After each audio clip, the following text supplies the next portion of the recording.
Oh, whoops.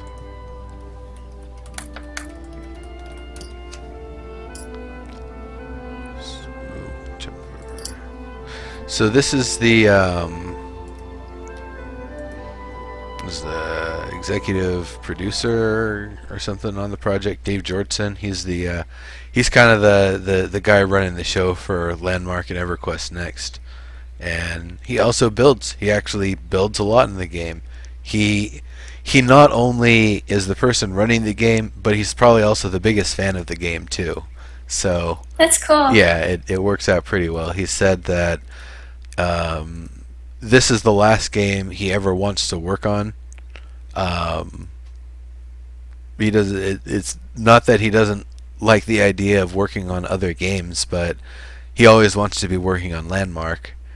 And I think he kind of has the idea of really fulfilling the vision of the game that was kind of presented to us as the ultimate sandbox that will Hmm. have like all of the features ever and be the best thing ever and allow people to make their own awesome games that if they're awesome enough, SOE will potentially even add more support and make it an official game and kind of support the players in the process and allow them to potentially monetize it.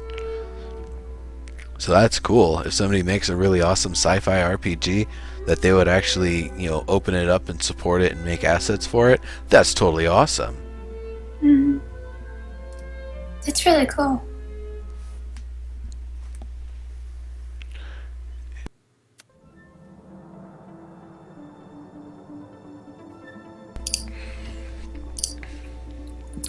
Well, it's been great hanging out with you here.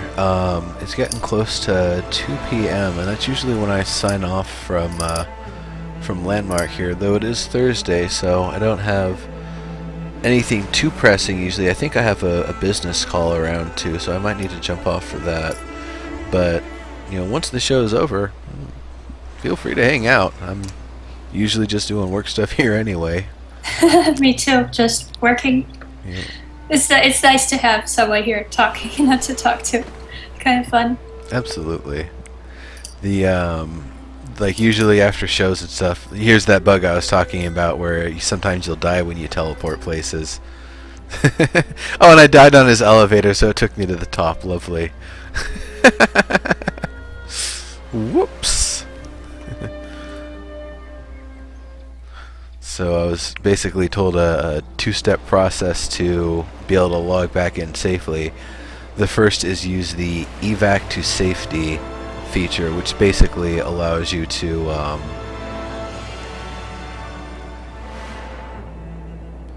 oh, Rudenell, is it still saying who's developing now instead of Landmark Daily for Landmark? Whoops, no wonder people aren't showing up.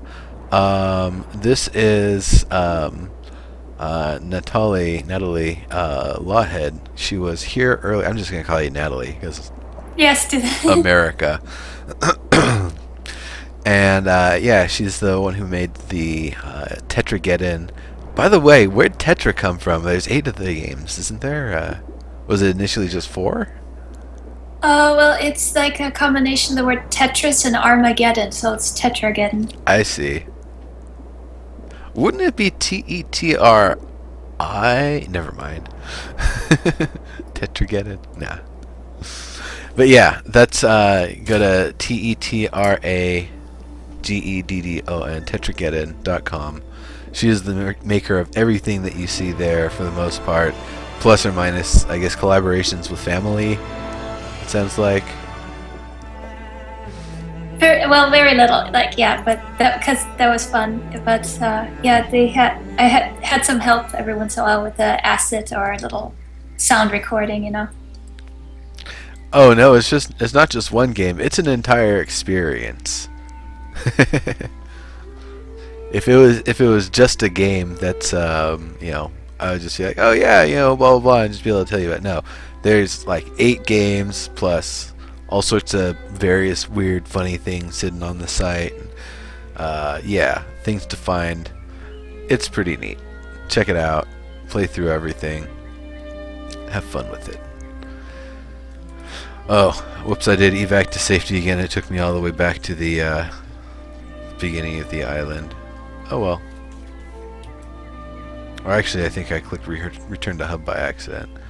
Let me just go back to that location then. Because it is pretty cool. And it's not the only cool thing. There's a lot of cool things that people have made.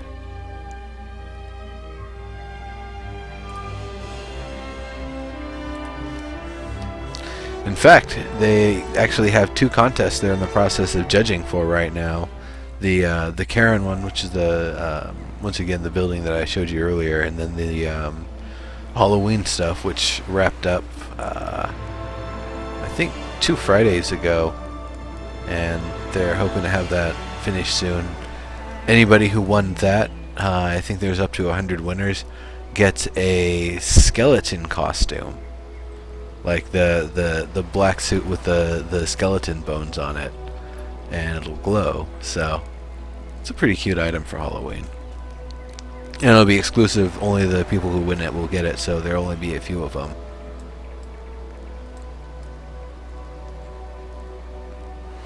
Let's see, is everything loaded? I think so. So yeah, this is what the executive producer was working on. He's got nice little grill out on the pier here. He's actually made little pigs on the spit roast that he used voxels. It's one of the stone materials and one of the gems, the amaranthine and ruby. He's got the stone braziers down there with using those as the fire. Using what's called microvoxels for the grate here, which is basically the normal size voxel, but you use the smoothing tool on a single one, and it makes it smaller and smaller. Then you can copy and paste that, and make lines with it, and make little grid patterns and stuff. Rudnell, you've been busy all day? Gotcha. I should probably change that, even though it's the last 10 minutes here.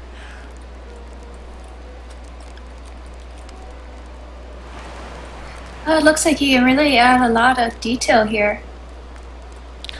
Yeah, he's definitely put in a lot. So a lot of the stuff you're seeing here are props. The skulls and the candles are 2 separate pieces. Breadboard, some kegs. He's got these using the thatch material. And he's even done what I always ask people to do and reinforce the inside if you've got thatch roof, and not just having thatch everywhere. Otherwise, it'll just fall through when it rains or a bird lands on it. Let me zoom in here so it's not getting wonky with the camera. Got some bottles there. It's kind of the bar serving area. What do you like, folks? And of course these weird the Easter Island looking things, and the one they put the horns on because it's Halloween. I think it's his normal place that he decorated for Halloween. Normally he goes all out and decorates for Halloween in real life and holds a big party there. This year, though, he unfortunately had an ankle exploding injury and still isn't quite feeling like doing it in real life. So, he's building up his place in the game. Yeah, it was unfortunate. He was out on vacation visiting back with his family, and he and his sister, I believe, were walking along some little stream that they probably used to hang out when they were kids. And I guess his sister's sandal went floating down the stream, so he went running to chase after. And he's a big, tall guy, so he can move pretty fast. But unfortunately, he got his foot stuck in a hole, and he pulled up his leg, and his foot really didn't move with the rest of his ankle properly. So pretty much got destroyed, and now he's got a bunch of titanium in there. This skull with the glass around, because the skull is a prop that's just been scaled up. The red glowing eyes in there, I believe, are also a set of props that he's put in.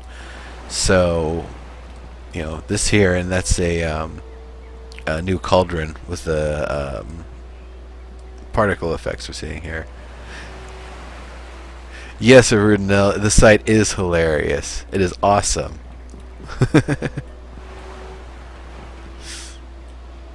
Just checking it out there. It's a little fish mural here. A really creative use of the voxels I've seen people make some really awesome murals in this game. Hmm. Bat up on the wall. Little dance floor thing here. Yeah, he puts a lot of detail in things. He's, like I said, he's the biggest fan of the game in addition to being the person who's running the project. So, yeah, definitely putting a lot of time and effort and care. It's funny when I went on one of the tours of the office back in January, we got to hang out in his office for a bit and talk with him for a while, and he was saying, yeah, he's constantly bugging the designers and the programmers and all of that for the features that he's looking to get in. When's it gonna be in, and that sort of stuff. And, yeah, he's in a little office that kind of it's close to all the cubicles, so he can just kind of shout from his office. It's pretty funny. I bet that's probably the best kind of person to have in charge of a game, being the biggest fan of a game, because the person, it's going to be a really labor of love, or like really turn out well. I mean, it shows, because this is really beautiful, and like the whole concept of and it strikes me as a promising to be a Dungeons and Dragons that you can kind of creating your own adventures. And I mean, you said that already, but I mean, it's amazing, that whole concept. Yeah, I mean that's one of the things that immediately attracted me to it, and the reason why, even though the community's been kind of slow right now and things have been a little slow with the game, I've still been sticking with it and still been supporting it, because at this point I see it as kind of being almost a bit of history and documentation of the game. I've been touring the game since alpha, and it used to be island tours. Now, when we got the gallery system, I started just being able to teleport straight to places. So I used to have a show called Castles and Crap Shacks. It was called that because half of what we would see in the world were crap shacks, basically. They were things that weren't that impressive. Spliff Raid, hey guys, what's up? Johnny B Complex, Maniac, Wargath, how's it going, fellas? But anyway, damn, I kind of got distracted there. But yeah, the thing why I really got into it is because it seems like such a great thing. And oh yeah, Castles and Crap Shacks. So a crap shack, basically, we would see a lot of claims where somebody would put the thing down in the area. They would dig out the entire area with the delete tool. They would put down maybe one or two of their tools and maybe a torch and a couple other blocks, and they would leave it like that. And then, because there was no expiration on claims at that point, it would last in perpetuity. So we would see crap shacks everywhere. Eventually, they introduced a system where after a certain amount of time, if you didn't pay upkeep, your buildings would just go away. You'd have to constantly keep coming in paying upkeep on it. So crap shacks more or less disappeared. And beyond that, the amount of people that tried to build who weren't really good at it and didn't really feel like, even taking a few minutes to kind of learn the tools and be able to work with it, basically went away. Most people, either they know they're a builder and they play with the tools and they make awesome stuff like these boats here, or they know they're not a builder and they just don't really mess with it, or they have somebody else use their space to make something cool. Welcome, Swift Killer, Horror Siren, good to see you. Peter Marinus. So now it's called Content and Creations, and half of the show is focused on just beautiful places like this, and then the other half is focused on things that are more interactable, like that the ring shot game that I have. So yeah, this is just amazing detail here. By the way, folks, if you are wondering who the voice you're hearing every now and then on the other line is, that is Alienmelon. That is Natalie Lawhead, the awesome developer I had on the Who's Developing Now show earlier, the maker of Tetrageddon, which you should all check out right now. TETRAGEDDON.com. Tetrageddon. Of course, the fun thing he's also got set up here, if you go to the graveyard area, you can take a launch that takes you to this other claim that he's got over here. Unfortunately, there we go. It was having some trouble there. And this has a little teleporter. Where does this take me? Ah, teleporter maze. It's like his laboratory space.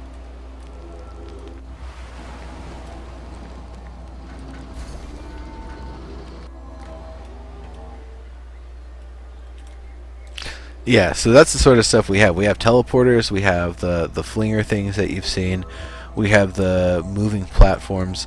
So there's a lot of stuff that we have available to enhance the game spaces we can already create. We also have these game tables that allow us to define an area for PvP, and we get to set the rules for it, like how many points to win, if it's a death match, if it's a team death match, if it's a capture the flag sort of thing. You can set how long the game goes, how many people can participate, what kind of mobility items you can have, all that sort of stuff. It's pretty cool. High level of customization, and that's exactly what they're going for. It's meant to be a sandbox, not just an MMO, but a sandbox where you really have a lot of control over the features of the game and what you can really do with it, and what kind of games and content you can make with it.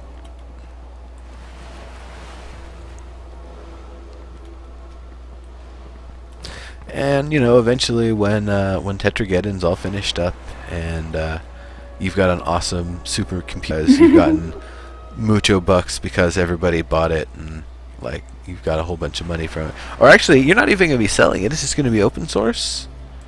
Well, I hope that the PlayStation 1 is going to be selling, so it'll give people reason to pay me money. But yeah, but no, online though, it's always going to be free and open source and completely available. Gotcha. Do you know if PlayStation actually has like a minimum amount that things have to cost to go up there, or is it pretty much, anything can go up? It can go up for free. You just have to pay like a license fee or something to get it up. I think there is a minimum. I heard it's $10. I might be wrong, but yeah, the PlayStation Plus though, that is like, if you're willing to take a hit, then that's a good way of getting your game. I don't really know that much. I just know what I've heard other people tell me, and but yeah, there is a minimum. I gotcha. Are you planning to do any exclusive content for the PS4 versions, or any other sort of thing? Like you buy the game, you win something, and send an address, and I'll send a postcard one time. Like I'd like to, yeah. I mean, I haven't given it much thought, but I'd like to do stuff like that. Special things to make players feel happy and special and exclusive to platforms, maybe. But yeah, the biggest hurdle right now is me actually getting it on there and learning the software. Gotcha.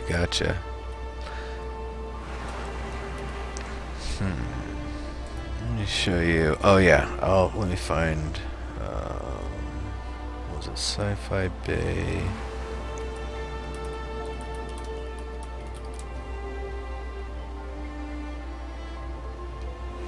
No, that's not how I find it. I think it's just Sci-Fi Bay. Yeah, here we go. So this is an awesome set of builds that some folks made. Some really, really techy stuff. Both not only the fact that it's sci-fi, but just a really technical sort of thing. Web and PSN. You also have it on iOS, don't you? Yeah, I have it on iOS, and some of them on Android. They're slowly being ported there. Everything is on iOS, and 4 games are on Android, and the Android is all free. Nice. Very cool. Yeah, that's right, because Android will let you do free stuff. Well, if you set it for free to begin with, you can't unset it to free. But so I set it for free to begin with, and I was thinking of putting ads in them, but I wasn't happy with the whole, how ads are. Like they were big, clunky, and ugly and look spammy, so they're just free and adless. I wonder if there's a way you can put ads and also have like the monkey doing something near it or around it or something, or having the ad just be something as background while you're playing one of the games, so it doesn't actually affect gameplay. And maybe you can't actually click on it or something unless you go to a very specific part where it's like, I want to click on this ad, and then it allows you to. That's an idea, actually. I'm sure it would be more doable with Android. Apple has like rules if you want to do, has these rules for their ads, so you can't really do much. But that's actually a cool idea. I could see them having those sorts of rules. That actually, I wouldn't put that past Apple. They're definitely focused on their money. Hmm. How much did it cost to get the games up? And was it something you were able to do individually or as a package thing, or how's that actually work for iOS? iOS is really expensive. It's like $100 a year, and that's every year. And you have to keep updating too. Like I just got the alert that my certificate is expired, so I have to actually launch an update for all the games again. It's quite a bit of maintenance, but people that have iPhones like it, so I think it's worth it. Android is nice because it's a one-time fee and you can do much more liberally. Like iOS, the whole approval process is really brutal for some games. Like I know the hacks by megahertz, I got probably rejected, I don't know, 5 times, and every time you get rejected you have to wait like a week to get have to go through the whole finish going through the process. And it was for little things like the icahuetes on the side of the screen somewhere, just in a detail. They didn't like that because it conflicts with their The whoops, audio cut out there. Hold on a sec. Sorry, start again. What was it conflicting with? I'm guessing the form factor for the screen.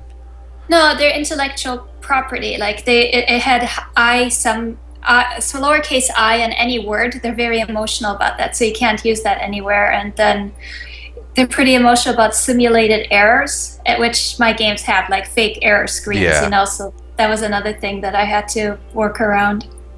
So Oh, they can get pretty harsh, especially if you're trying something new or experimental. It's pretty difficult to get it past them. gotcha. I need to click over and check something for just a moment. Give me just a sec here. Skype's being weird on me. Oh, okay, there we go. Alright, eventually I'm going to get a business call at some point, and when we do, I'm going to have to wrap things up because it's kind of important. But I will definitely be, I guess I'll be streaming until then, or at least until I hear about what's going on with it. So, anybody who's just tuning in here, hello, hello. Let me just get one more thing adjusted.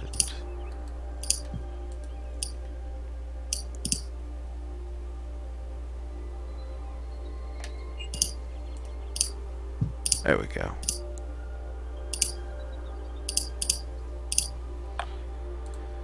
So what are you working on right now? I can hear the clicks going off over there. I'm updating the website with the new game, adding that to the collection, and Oh, Froggy? yeah. Nice. Now everybody can enjoy Froggy.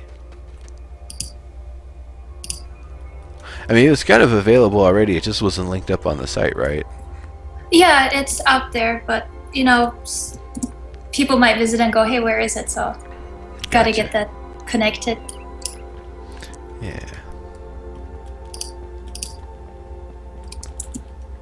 So, let's see. I think this takes me to the top. So yeah, there's this awesome tour that this is basically the starting point for. It's going through this entire, they call it Sci-Fi Bay. and I guess we're kind of moving so fast that you're not going to be able to see the full detail because the level of detail scaling is kind of off sometimes. Like it missed this launcher here. Wow, that's pretty elaborate. It's cool. Yeah, this is pretty much a an awesome feat of the community to pull something like this up. This is what the community can come together and build, and this was, I think, the work of maybe 5 people, if I'm not mistaken. I think it was more than that, actually. But using the launchers to get people from point A to point B. So essentially, this entire space here is pretty much where I'm going back and forth between. It's not just 1 or 2 places back and forth. It is a huge space that they've taken over here. And I think that's pretty awesome.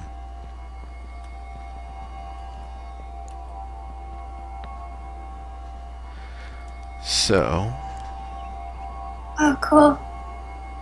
amazing thing is that lots are built with Minecraft style, with blocks and crude shaping tools.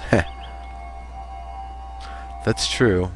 But I mean, a lot of it also uses a lot of complex stuff, like these curves here are fairly technical. It looks like some sort of a fish hook or something. It's kind of neat. Some little planters under the stairs. Just the detail in general at this place, it definitely is like 100% sci-fi. Very well represented. And this is folks that have been working on sci-fi stuff for a while. One of the people making it is Shatari, who has a build that they actually recently moved. I think that might be it in the distance. That was basically a giant ship crashed into the side of a mountain, turned into a basically a space dock sort of thing.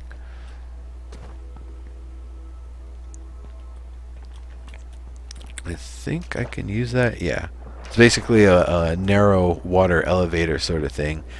Once they finally put water in and gave us the ability to swim, we were able to start making elevators with it. It's pretty cool. And there is actually a water elevator that does exist in the real world. It's a basically you get this big cylinder of water. You go in with a scuba suit, I guess, to get from point A to point B. So it's pretty neat. It's not as convenient as just walking into a thing of water and coming out dry, but then again, this is a video game. And it's not a water realism simulator either. Oh no, I fell through a crack here. I didn't realize there was a crack there.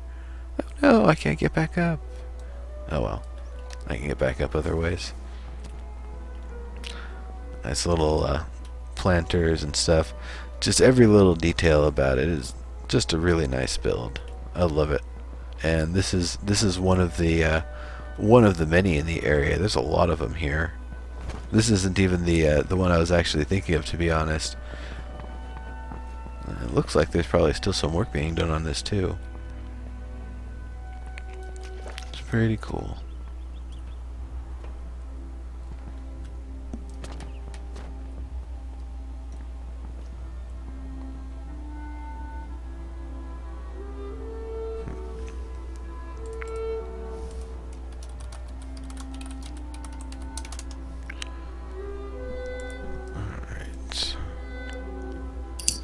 Over here.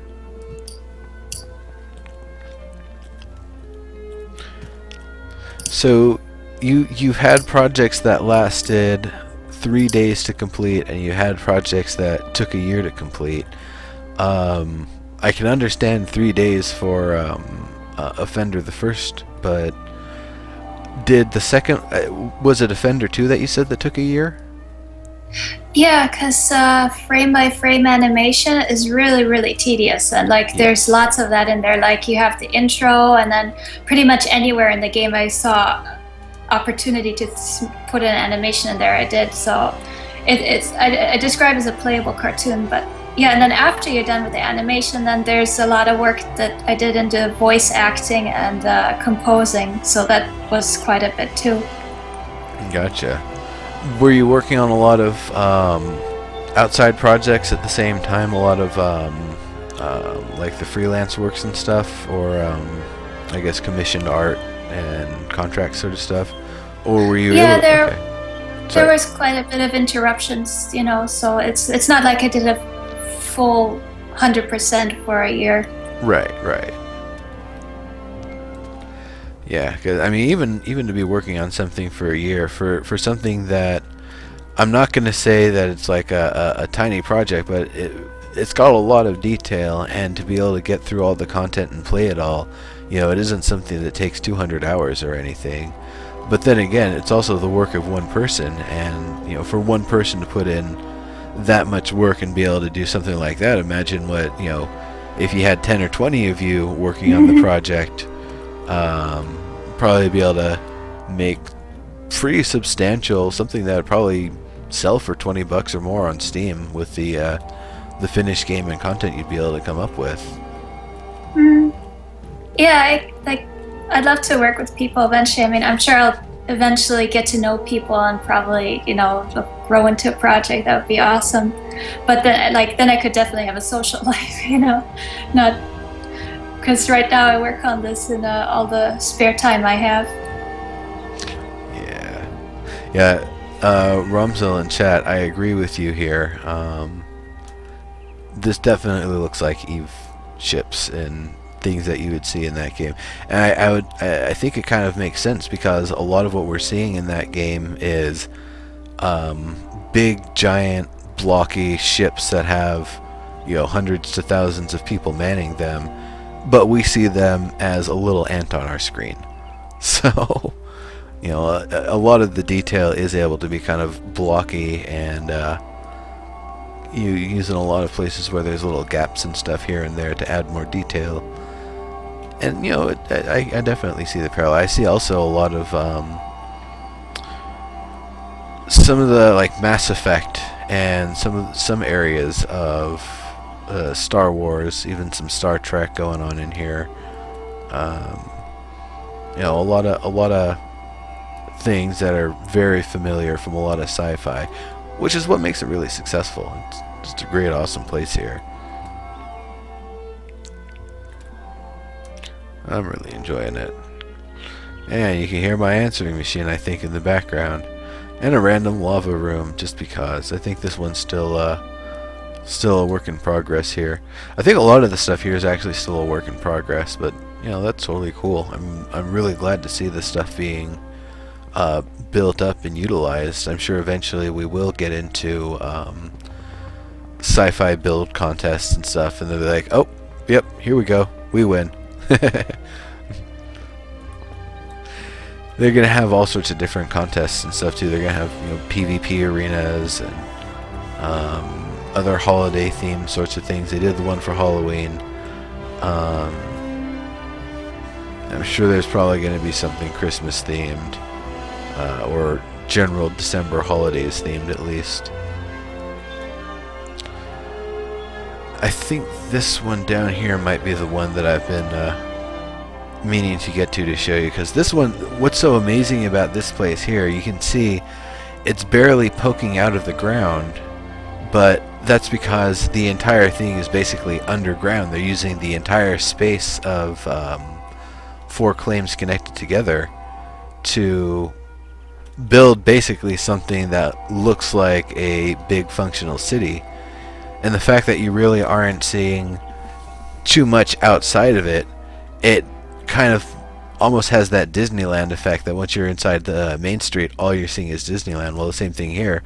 Once you get inside, it doesn't look like there's some other place in the distance, like some mountain to travel to or some remote tower. From down here, all I'm seeing is the sky above. So it's got this really immersive effect to it that I'm in a sci-fi location right now. I am dressed appropriately in this place too, so sci-fi costume. pretty awesome.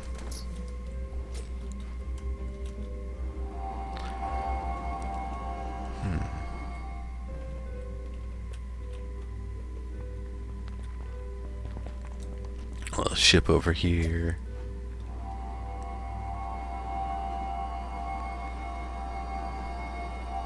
Hey, folks in chat, any of you feel like logging in and doing a little PvP?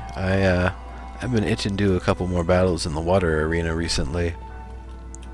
Haven't tried it too much with the recent system. I'm pretty sure the sword dominates in there, though.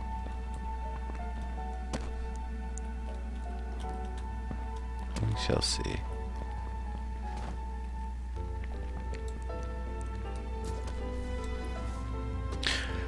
I can't remember if I asked. Oh yeah, I think you did tell us actually. So Froggy, you said you started in August. Yes, August. Cool. How about I guess another question is localization translation. Is that something that you're planning to do, or just gonna keep it to English for now?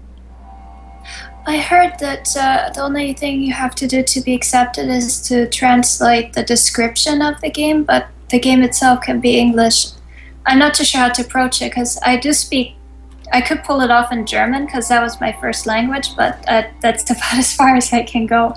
Oh, that would even be something, I think. Just having the game in two languages, I think, shows a level of polish and a level of effort has gone into it above and beyond just being, some simple little project. And I think that would actually help give the game a little bit more validity in the eyes of potential naysayers and ne'er-do-wells of the journalism. Good stuff. Really? Nobody in chat? No one wants to throw down? Okay. Y'all are missing out.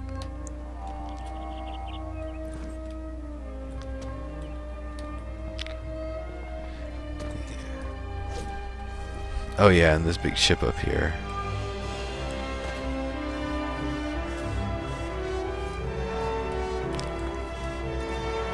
Yeah, that's not a bad idea, Rudenel. Of course, it's the sort of thing where you would also need to confirm it, so, the person who localizes it in one of the more obscure languages, that one of the lines in the game isn't, hey, look at my penis, instead of what it actually says in the game, which I don't think the game says that anywhere, so... What is the WGN community? Well, we've got the website whosgamingnow.com, and we've got our message boards on there. Okay, so I got it. yeah, that's where a lot of the folks communicate and hang out and discuss things and share info on giveaways and stuff like that going on with different games and exclusive content that's being made available. All sorts of other stuff for bit brawlers. People can actually throw their description or their suggestions in. Rather, we have a thread where people can do that, and the developer on it. Well, there's more than one person, but the main dude on it, the guy behind 2D Heroes, is pretty much reading those and checking up on them and implementing some of them. I actually submitted a few ideas that he thought were pretty cool, so those are going to be going in if they're not already in. Some of them already are. But the cool thing is that it's a game that's also going in a lot of different directions. It starts off, the first instance that we got to see was basically something kind of like if you took Towerfall, which is a kind of a blocky 8-bit looking arena fighting game, and put it with Super Smash Brothers rules, where the more you hit someone, the farther they get knocked back until you knock them out of the arena.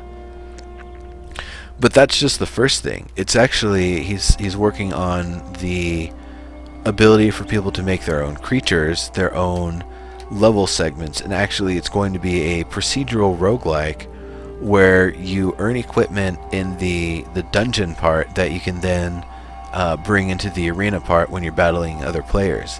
So it's actually going to be a very complex game, and it's something that the WGN community is going to be probably throwing a lot of suggestions on and giving a lot of support to as it develops and continues progressing. That's cool. It is. I'm really happy for him. It's actually really funny. When I was going to do an interview with him, I looked him up on LinkedIn, and it turns out we were already connected. And it turns out it was when I was doing my trying to learn and make games on Flash for money and doing things through Flash Game License. That was where I first met him, and I didn't even realize until we chatted about it again. It's like, oh yeah, that's right, you're that guy. So that was kind of funny. Splat.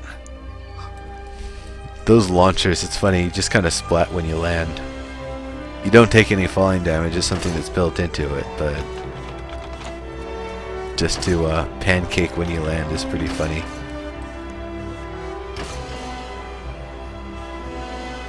Or roll, like I did there. Huh.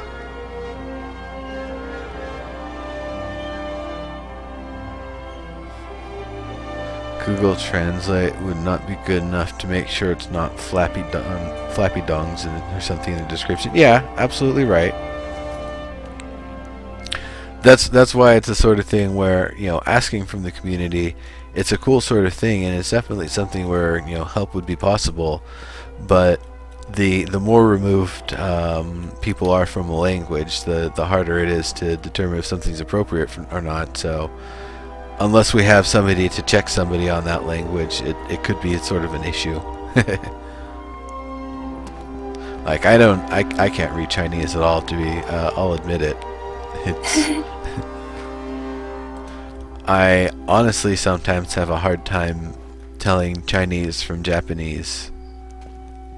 The text, the spoken language, not so much, but you know, some of the characters, it takes me a little bit to try to figure out, wait, which one am I looking at here?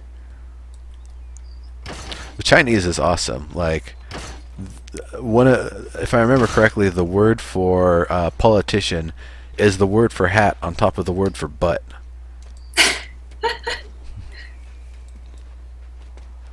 So it's pretty cool. Have to trust them or have a contract with them? Yeah, Ramzo, that would be true. But then starting to try to, you know, get people's contact information, establish contracts and all that sort of stuff, and doing all the verification, make sure people are really who they are, and then to make sure they're really, really who they are. You know, I can see a lot of potential issues coming from that sort of thing too. But you know, it'd be a nice sort of thing if we'd be able to leverage the community to help out with that. It looks like the game's starting to break here, so I'm gonna get out of this area and do a little refresh of sorts. Because there's walls that are missing that I don't think you're supposed to be missing. It happens every now and then. It's a beta. It'll do it.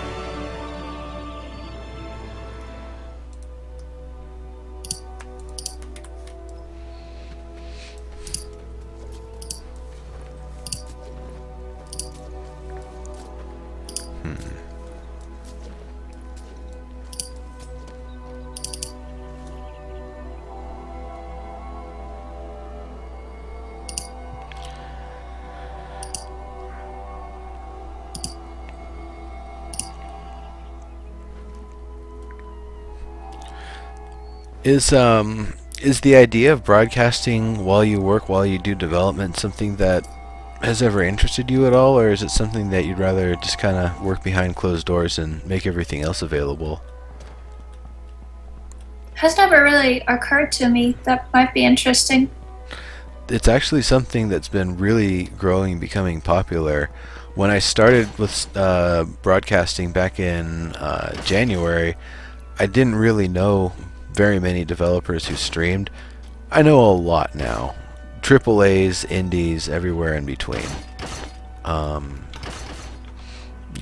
the company itself as well as the employees who work at the companies.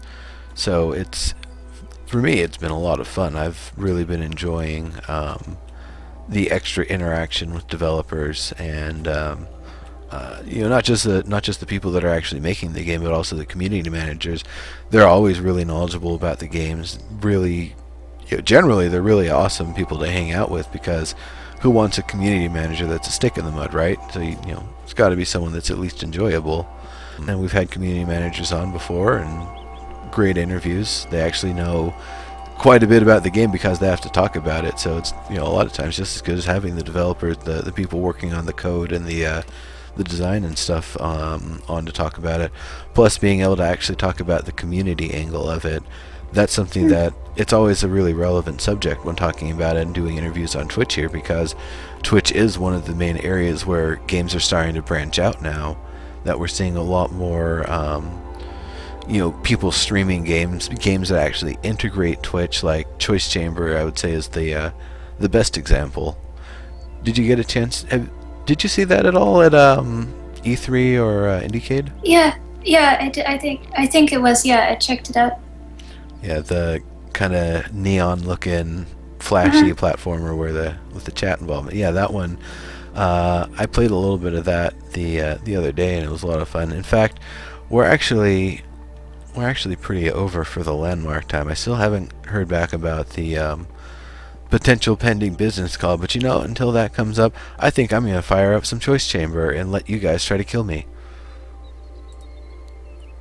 This is a cool time in gaming culture, rec MMO. Then again, keep in mind things are still pretty early. The earliest video games were 50 years ago. Actually, the first video game I think was like 1937 or something. It was a something that was designed for, I guess, people trying to use a radar to detect incoming missiles and incoming bogeys and stuff, and you would be able to use the controls, and I guess you got a score at the end. So technically that was the first video game ever made. But the first the first consoles and stuff, like the Magnavox Odyssey for example, that goes way, way back. That was 67 I believe when they either first demoed it or first made it available. And they had the game Racquetball, which oddly enough is basically Pong, except it's got something that looks like a racquetball court for the art. And when Pong was made, the idea was they actually wanted to make a racing game, but they didn't know how to make a racing game. They didn't have the skills. They didn't have the programming chops. I was like, all right, well, we got to make something. So they basically made Racquetball from the Magnavox Odyssey and called it Pong, and didn't have the thing that makes it look like a net in the middle or whatever. And they got sued for it. I think that was actually one of the first games that ever got a lawsuit. Fun stuff. Radar terminal with various ghost images displayed. Yeah, that sounds about right.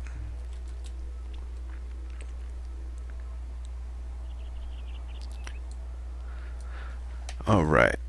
I am going to switch it up to some Choice Chamber. So let me click on General Broadcast here. That was the last thing we tried to play.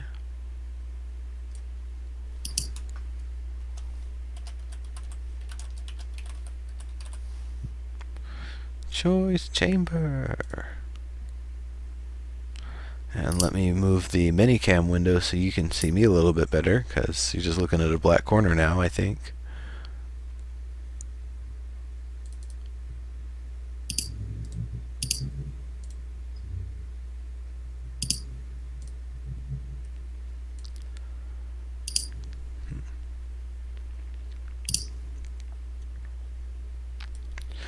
So, do you partake much of German culinary culture? Only insofar making my own sauerkraut, but no, not 100. I used to cook a lot German recipes, but not so much anymore. Gotcha. What I guess what were your favorites? Actually, I'm gonna go get some water and turn on the AC because it's getting kind of warm in here. But I guess think about what some of your favorite recipes are. When I come back, I'd love to hear about it.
Hey, Cody, thanks for the host, and hello everybody over on Cody's channel. I was just playing Landmark, so they might have just seen Landmark up. But we are actually switching up to Choice Chamber, which is somewhere in some folder that is hidden somewhere. So let me find that. Actually, I think I've got it installed. Oh yeah, there it is. I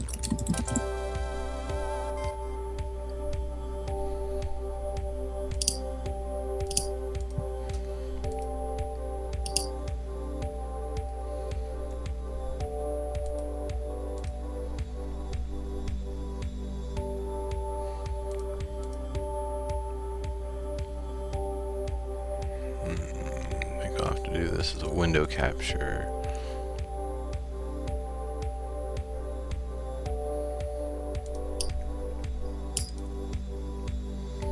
There we go. Alright. Alright. So,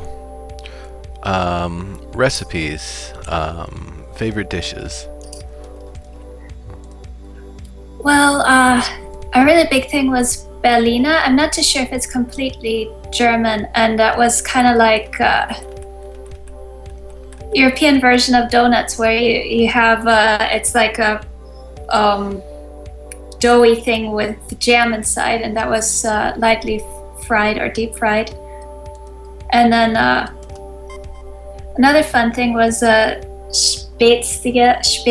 I could never say it right, but like it's dough with egg and water, and then you run it through this sieve into boiling water, and it makes kind of like a noodly slug-looking things, and they were a lot of fun. Nice. That does sound like fun. Would love to try German food. Alicat. Yeah, I have unfortunately not tried enough German food myself. Yeah, that sounds delicious. I've never even heard of that. It would be totally up your alley because beer is a really big deal, like, so you have to have beer with your meal. Yes. So I guess beer would be another good thing to talk about. What you're like, everything and anything? Are you more like, don't give me things with adjuncts, just give me like good straight up beers? What's your taste in brew? Uh, the from tap and preferably not pasteurized and local.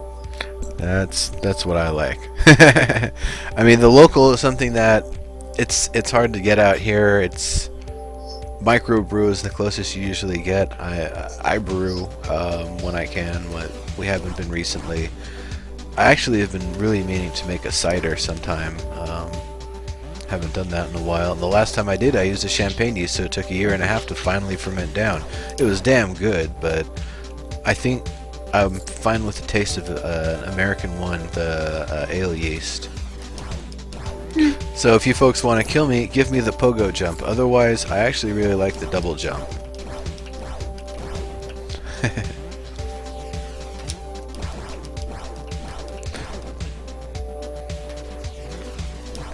Yeah. Are you any? Do you have any preference towards like beers, or rather ales versus lagers, or sours? No, not really. I like any beer. I like darker beers a lot, but like when it comes down to it, any beer is really, I love it. Gotcha. Even like chocolate chipotle bacon beer. Yeah, yes, why not? That's the stuff I honestly am not as into personally. It's the when it gets a little weird, getting the orange peel and the coriander in a Vit beer. That makes sense. That's fine. That actually goes with it. But starting to put weird stuff in my porters like that, I think that's kind of where I draw the line. Pasteurize required by law in a lot of places. Well, it depends. I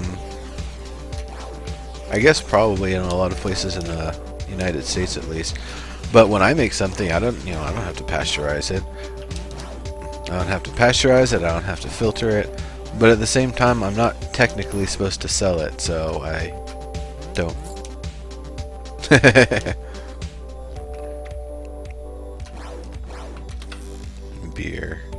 Beer's good stuff. Have you ever done like a microbrewery sort of tour in the area? No, I haven't. It's actually a good idea. I should look at that. It never really occurred to me. I'm sure it'd be a lot of fun. I mean, you're if you go down to like San Diego, there's a lot of them down there. That could be I guess when you've got the resources and the time for it or whatever, to take a little vacation and get your beer in. Oh, I want to do that too. A lot of good stuff. A lot of good stuff. So yeah, choice chamber. These various little funny squishy creatures that you've given me a sword to obliterate. Now I'm gonna say, you guys gave me crits, you folks rather, not just guys. Y'all gave me crits, and while crits are nice, I found that they're the least consistent of the buffs. Strength is probably the one that gives the most benefit. Any cheese under 1 year? No, I think we've gotten like 3-month raw cheddar before. So it's definitely not a year. I know we've gotten 6-month. I think we've gotten 3-month. I think that's the limit for cheese. I would imagine you're also somebody who enjoys cheese then, right? No, not really. No? Oh, okay. Wasn't sure. Is cheese a big part of German culture, or is that more? Yeah, you could say that they like their cheese. Gotcha. Is it something that's like a main feature, or more just like a kind of textural component, like the cheese on a hamburger sort of thing? Well, if you live there, then people are into a lot of health food. But if you're like there and just for the culture's sake and like touring, then it's a lot of you get a lot of cheese and sausages, and they have one dish. I think it's German, but it's like it's pretty mixed. But yeah, actually it is German. It's cheese, breaded cheese, and you fry it.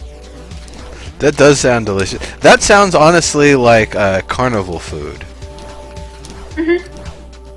Or I guess that's the mozzarella sticks or whatever, like you get at a Fridays or one of those kind of restaurants. Lightning! I don't know if it's just a damage buff or what. If you folks wanted to be really nice to me, you could buy this extra heart slot and we'd be able to get that going. Because that means I would be able to have 4 hearts instead of just 3.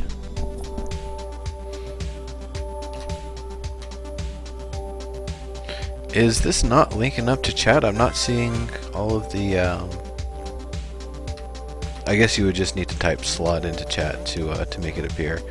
Okay, so you folks gave me that. So we've got an interesting room here. The way this room works, you folks actually have to vote to give me a height of platforms. Let's say, what's 3 look like? How about a 5?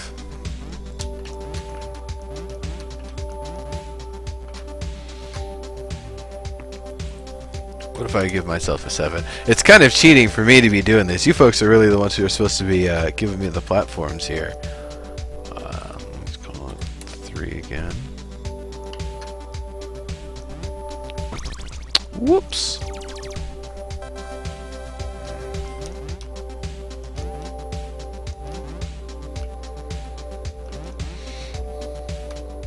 Don't know the commands, don't see it.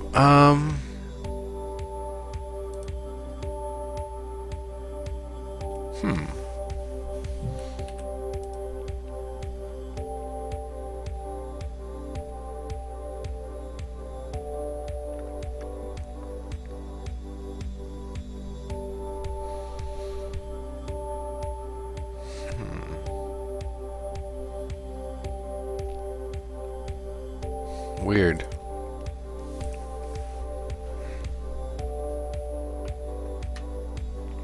I don't know why it's not linking up with chat properly. You know, folks, I'm actually gonna restart it. Or actually, I think this is what I need to do.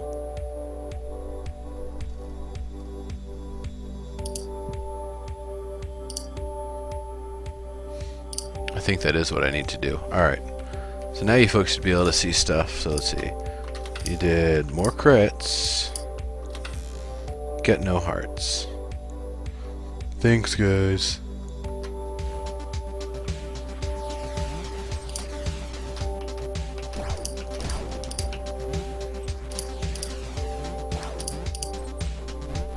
I guess there isn't a vote in this room.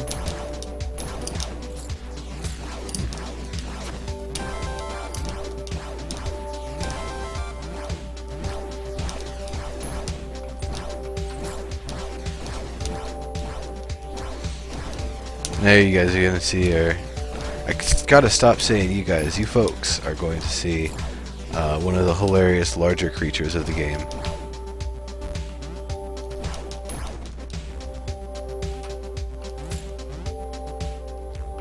Alright. Oh, this is the stuff from the that other vote. Sticky floors, high enemies. So here's the sticky floor. You can only jump to progress through them. You can't walk in any way.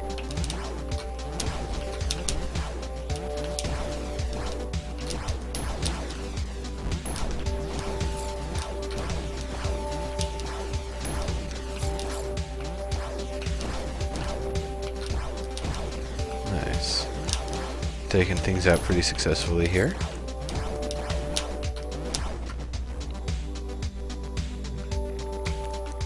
How's progress going on Froggy over there? I'm a bit distracted watching you play. That's fine. Rooms now go up. Awesome.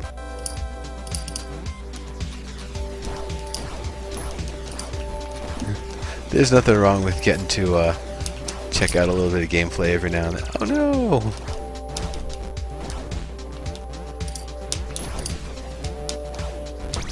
Ah, man, those bats, they're starting to get a lot better timing to them. As you progress with the game, the enemies get more aggressive, so you can't just attack them with cheeseball tactics like you would be using earlier in the game. You actually have to really plan. Like, that guy just ran up and bit me. They weren't doing that at the beginning of the game. So now I'm back down to 1 heart. Well, that's fine though. Just gotta play clutch. Bigger rooms, that should help.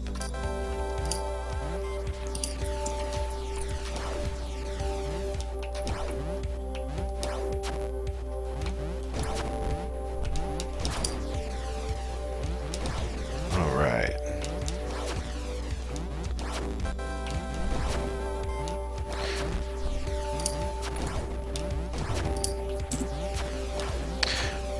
You know, I guess on the subject of food, outside of German food, what are the sorts of food that you like, just in general? Like, if you had to have a fast food place nearby of a style of food that you really like, what would it be? Well, it's kind of funny because I'm very much into health food fads or crazes, or like, so at the moment I'm raw food vegan. Gotcha. It's fun because I like experimenting with diets and seeing what it does physically. It's what I'm into. I see. So have you messed with like the ketogenic diet, for example? No, it was I started with vegetarian and then vegan, and now I'm raw food vegan. I'll probably go back to cooked food someday eventually, but I mean, I like it. I mean, you know, like speaking of German culture, when I was growing up, everyone there was into really health food. I mean, not if you're visiting, but you know, if you live there, it was very mueslis and whole wheat breads, and so I guess that's kind of like me kind of trying that out. There, the whole raw food was low cost, and that was a pretty common thing too. Oh, that's cool. Yeah, I can imagine if it's something that's cultural but not done as a something that's being heavily marketed. It's just something that's there naturally. It's going to be a lot more accessible to everybody versus here. They're just as much talking about and trying to promote the different diets and such as they are trying to sell it and market the hell out of it. So it makes a kind of an interesting dynamic for consumers. Oh, this is an interesting weapon. They gave me a boomerang.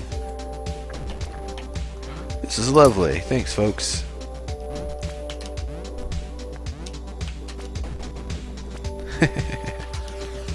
This is a really, really fun weapon. And I can see it making it a lot easier to take out those bats, too.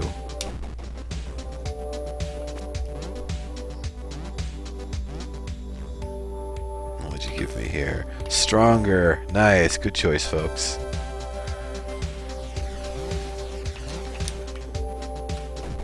Yeah, this is definitely the ideal weapon for bats.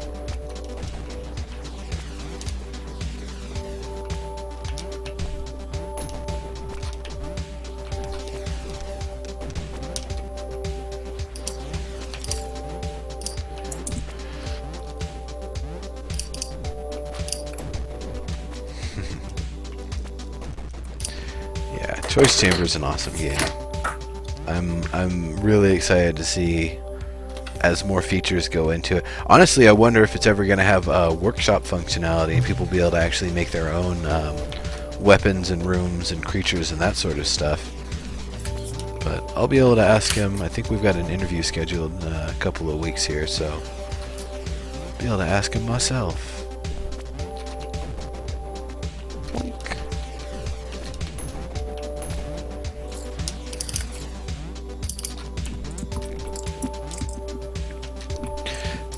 So you said you were mostly playing PC games when you were growing up. When did you finally actually start playing console stuff, or was it mostly playing console stuff at your friends' houses?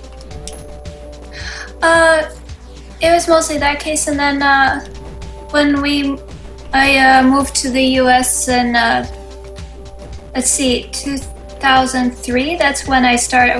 Like got into more console-y things and Wii and PlayStation. But yeah, I've always been PC before that. Gotcha. Yeah, things definitely. There's a lot that I did really enjoy from back in the day with ASCII-based games. It was sometimes just fun to see the challenge of trying to represent what you're trying to show people in the game. I liked how it also kind of creatively engaged you, and your brain kind of fantasized about it or filled in the gaps, and it kind of was like a creative. Playing it was kind of like a creative collaboration, because you had to imagine how the enemies looked, and it was kind of fun. Yeah, for sure. I mean, that is kind of one of the fun things when you have technical limitations, what you have to do or what you get to do to kind of experiment on it. See you later, Romzo. Thanks for hanging out, buddy. I will see you around. Definitely hit me up if you've got a build to get toward for next Sunday, and we will go head on over there. Alright, folks, need more votes. I think I'll do a 6 and an 8.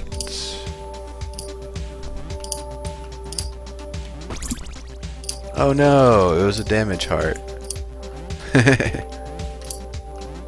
I don't know how those ones work, if those are something where you actually take damage, or what goes on with it.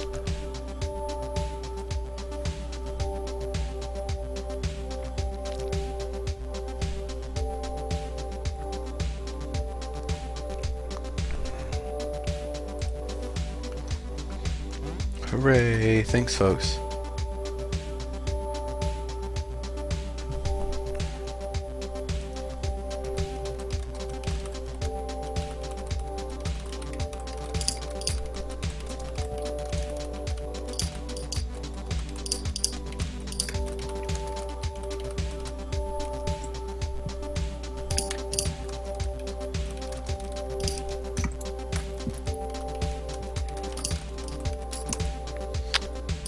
There we go.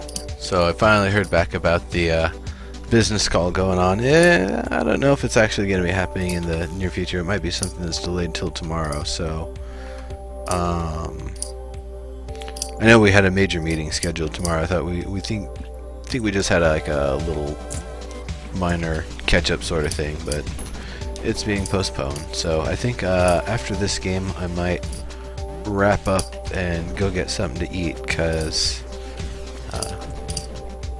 I had a couple slices of pizza for breakfast, which was awesome, but now I need to eat more. By the way, pizza is an awesome breakfast food. I know you're not having any of it right now, but actually that's a question. Since you don't, you said you're eating the raw food right now, right? Uh-huh. So what, I guess, preparations are you allowed to do to have it still, I guess, count as raw food, or is it mostly like chop it up, put it on a plate, and eat it, sort of thing? Well, it's kind of fun because you use a dehydrator, and that's kind of like, it turns out to be. I like raw food pizza like that, but it's a lot like real pizza, and it turns out like it. So it's fun because you can find all this. The diet kind of forces you to think out of the box. You find all those really creative alternatives to making traditional recipes. So it's totally cool. Like I made this recipe where I ferment nuts and it turns into a cheese, and the texture of it is similar to real cheese. So That's awesome. I had thought about getting into just making regular old cheese. I had heard a lot about nut cheeses and stuff, but I'd never actually tried them. Now you actually have me kind of curious. It does sound pretty good. Yeah, and it's cool because like if you make sauerkraut, you can use the water from the sauerkraut because it has the it has the acids and the bacteria in it, and you use it as a starter for the nut cheese. You kind of mix it together with the ground nuts, and then it's cool because the paste then you leave it out and it gets this bubbles and it kind of rises. So then it's like you made your own cream cheese. Oh, neat. Lactobacillica? Yeah, that's it. Yeah, that one's kind of an interesting one. So, Romsel and Random Internet Person, hello to the both of you. How's it going?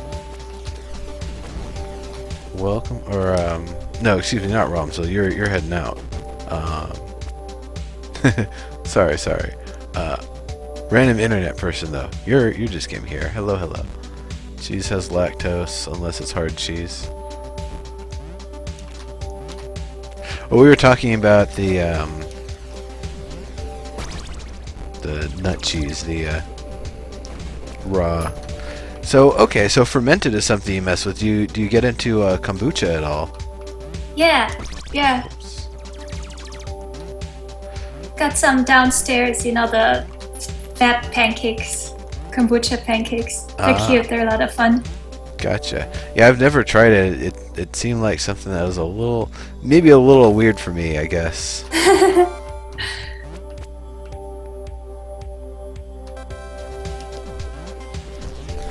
But, you know, as somebody who likes to ferment things and ferments things, I guess I should try it out at some point and at least understand it a little bit better. So there's also water kefir, and that's less weird than kombucha, because kombucha it's more work and babying and all that. Well, I mean, that one I don't think is as much of a problem. Like I said, we're homebrewers here. We've had experience with that, but I guess it's, you know, I guess making sure to have the time and being able to put the effort into it, because as it is, I've been pretty much feeling like I've been behind on my work stuff for the past, I don't know, about the past month or so, just trying to keep caught up on everything.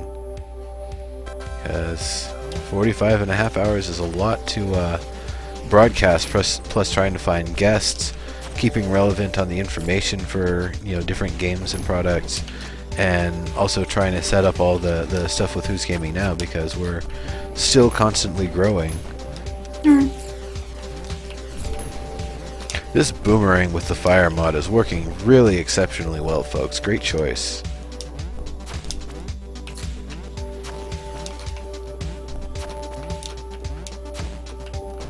There we go.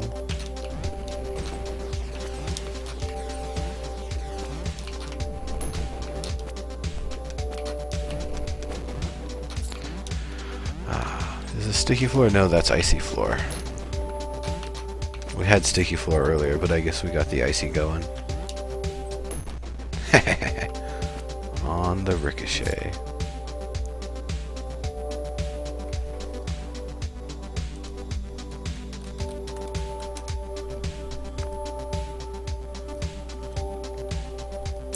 I should probably bow out now. Okie dokie. It has been awesome hanging out with you here. I really appreciate it. It's been great learning about your awesome games and many other things about you. So gotta definitely put a hand to you. You've stuck it out longer than anybody else I've had on for an interview or anything. Like hanging out for 5 hours. That's totally cool. Like that's awesome. It's been great chatting with you here. Thank you. It was fun. Cool. I'm glad you had fun. Alright, well, have a good one then. And probably when I wrap up this game of Choice Chamber, I'm probably gonna head off too. Bye. See you later.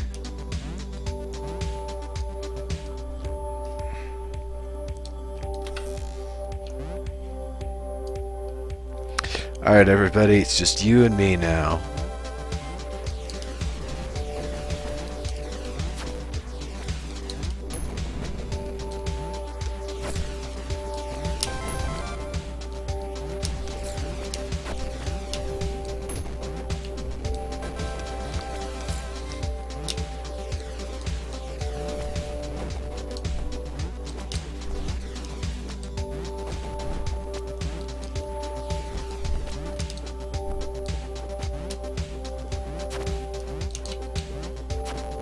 They're doing a really good job of avoiding it.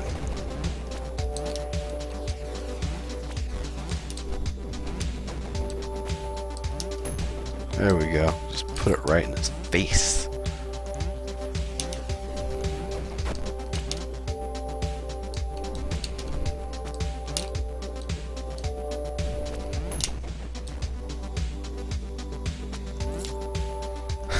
Truno.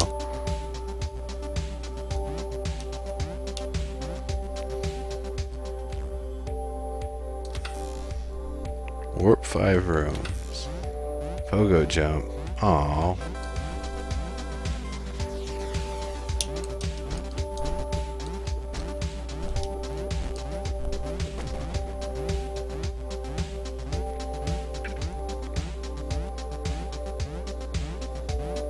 Alright. Handle it, folks.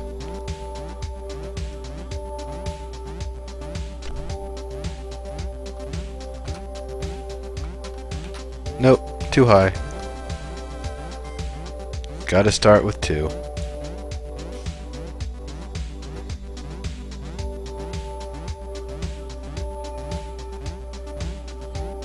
If you're gonna cut my jump height, then you gotta actually give me platforms I can work with. Otherwise, you know, we're not going too far from here.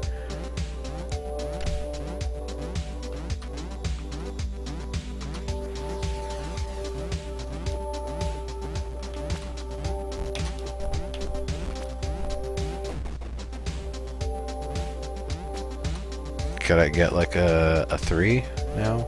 Maybe?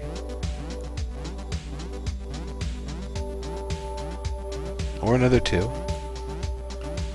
Actually, you could probably give me a 5.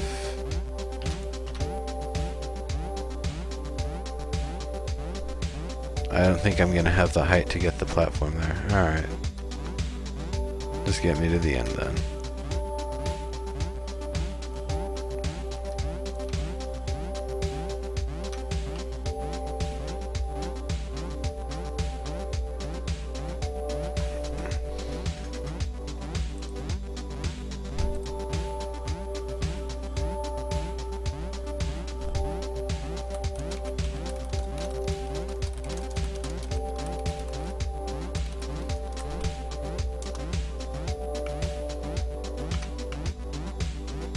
Alright.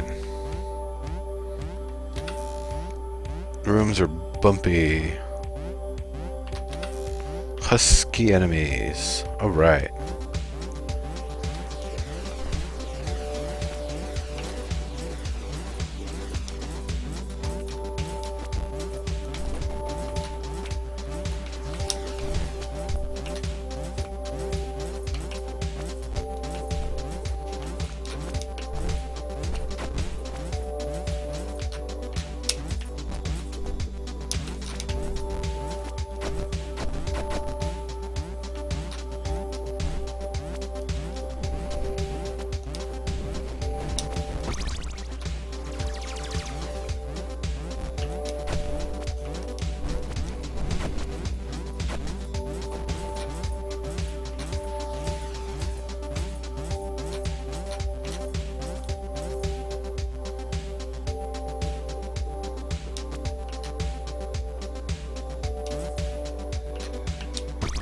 Ah, he didn't jump when I really stay.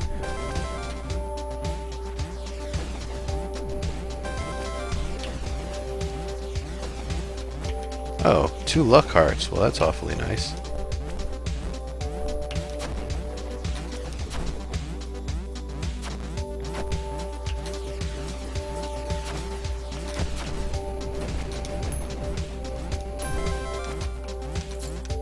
And a fire heart, which I have no idea what that does.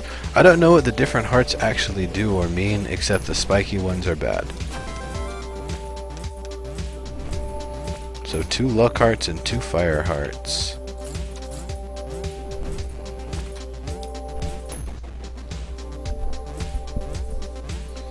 Cool.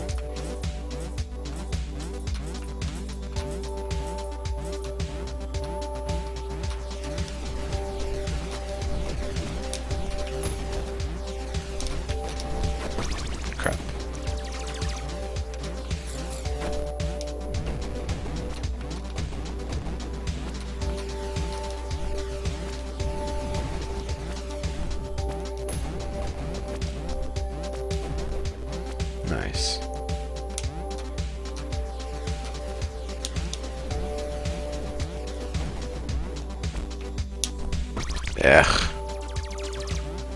Having to release A to jump definitely doesn't have the fidelity of pressing A to jump.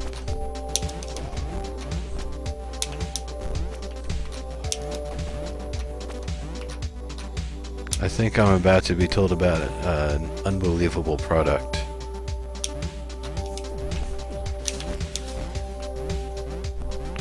Yes, I heard the commercial. Explain.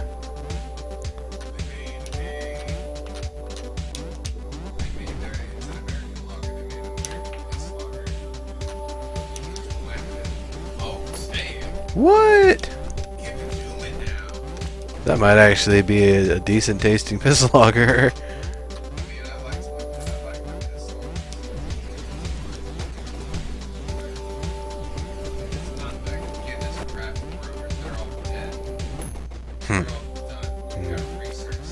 Yeah. Alright.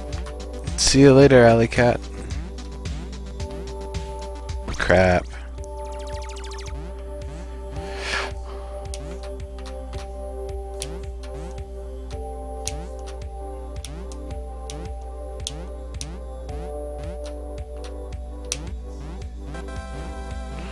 Rama, how's it going?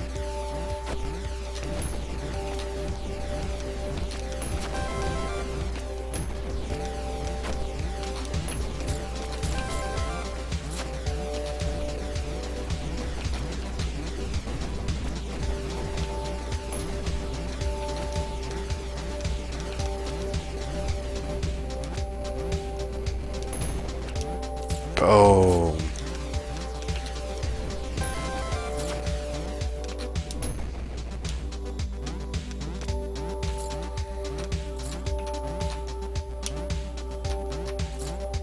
Still got 17%? Nice.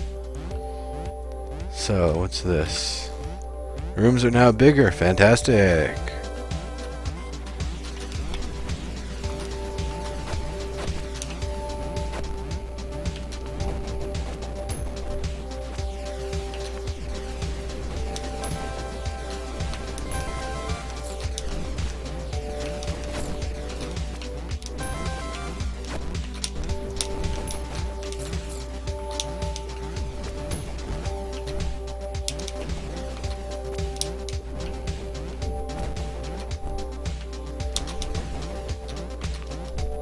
I've got to say, this has probably been far more successful than any other weapon that I've used. It's a little awkward sometimes, but it gives me more angles, more vectors, more ways to attack the enemy than I have with any other weapon by a long shot. Crap. And then I'll do that too.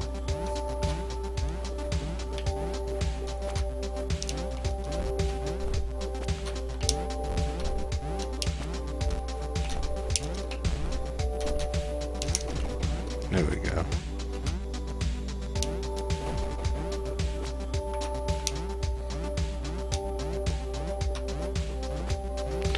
Yeah, Pogo is rather obnoxious for everybody.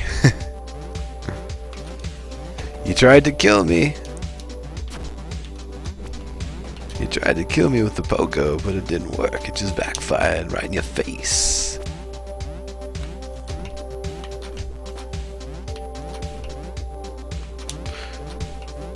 And it's a perfect weapon for these things because you don't even have to get shot at.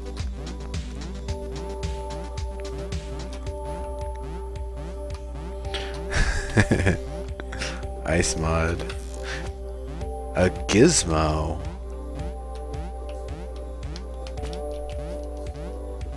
I wonder what that does. Oh crap. Crap!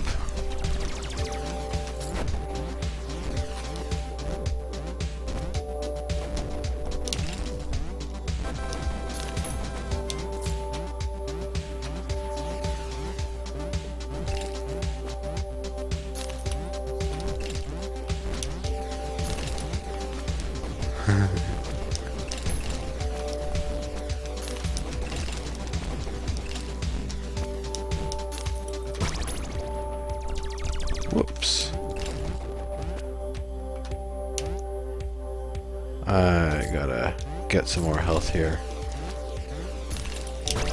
Damn it! I was trying to not jump so I could actually have the thing hit it, but it got there. Oh well. That's it. So not only is Pogo annoying, but like I said, it makes it way more difficult because you don't have nearly the mobility you get with the high jump and the double jump. So if you want to kill things and make things less fun, yeah, go with the Pogo. Otherwise, don't go with the Pogo. Good to know. Good learning experience here. Trinal, thank you once again for coming in, jumping in here. Alley Cat, awesome you hanging out here. Everybody else who's still around. Rudnell, you're still around. Rama, you're still around. Right? Horse Iron, you still around? But yeah, I am wrapping up. Dick DM toy. Yeah, seriously. This has been fun. This has been fun. I've been streaming way longer than I normally do on a Thursday, and now I gotta get going. See you later.